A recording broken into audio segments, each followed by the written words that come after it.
بسم اللہ الرحمن الرحیم۔ شبنم کے نام کا نقوش اور اسم اعظم۔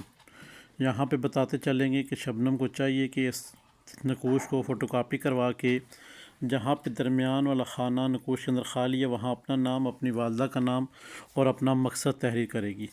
تحریر کرنے کے بعد اب آپ نے جو کام کرنا ہے وہ یہ ہوگا کہ آپ نے چلتے پھرتے اور اٹھتے بیٹھتے، وضو بے وضو کسی حالت میں بھی آپ نے بسم اللہ الرحمن الرحیم یا بدیع جل جلالہ یا قہار جل جلالہ 3 دفعہ آپ نے یہ پڑھنا ہے، یا بدیع جل جلالہ یا قہار جل جلالہ یا بدیع جل جلالہ یا قہار جل جلالہ 3 دفعہ آپ نے جل جلالہ پڑھنا ہے۔ اس کے بعد یا بدیع یا قہار یا بدیع یا قہار 392 مرتبہ 392 مرتبہ پڑھ کر آپ نے اس نقوش کے اوپر دم کرنا ہوگا۔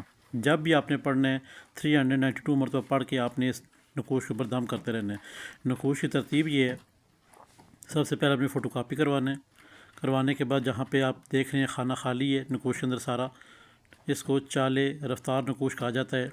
آپ نے یہاں پہ اپنا نام، والدہ کا نام تحریر کرنا ہے اور اپنا مقصد تحریر کرنا ہے۔ تحریر کرنے کے بعد اس کو آپ نے خوشبو لگانی ہے، کسی کپڑے میں لپیٹیں، کسی طرح بھی کریں، اپنے بازو پہ باندھ لیں۔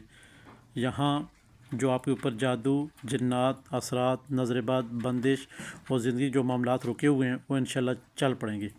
اب آپ نے جس وقت بھی آپ کو خیال ہے کہ فلاں کام میرا ہو جائے یا میرے اوپر سے جادو ختم ہو جائے یا بندش کے حوالے سے ختم ہو جائے سارے معاملات، تو آپ نے 392 مرتبہ یا بدیع یا قہار یہ پڑھ کر اول و آخر 11 مرتبہ پاک پڑھنے اور اس نقوش کے اوپر اپنے دم کر دینے۔ اللہ کے حکم سے چند منٹوں میں، چند گھنٹوں میں آپ کے کام ہونے شروع ہو جائیں گے انشاءاللہ۔ کسی بھی احباب نے اپنے نام کا نقوش بنوانا ہے تو کمنٹ سے زیادہ سے زیادہ اپنا نام، صرف اپنا نام لکھے، اپنا نام لکھے گا انشاءاللہ ویڈیو بن کے دوسرے دن آپ کے سامنے آ جائے گی۔ ہمارے چینل بسم اللہ الرحمن الرحیم کو اور ہمارے چینل ہند کو عامل پلیٹ فارم کو لائک کیا کریں، سبسکرائب کیا کریں اور شیئر کیا کریں، ساتھ میں گھنٹی کا بٹن ہوتا ہے اسے پریس کیا کریں تاکہ نئے آنے والے تمام تر ویڈیو آپ کی نظر ہوتی رہیں۔ خدا حافظ۔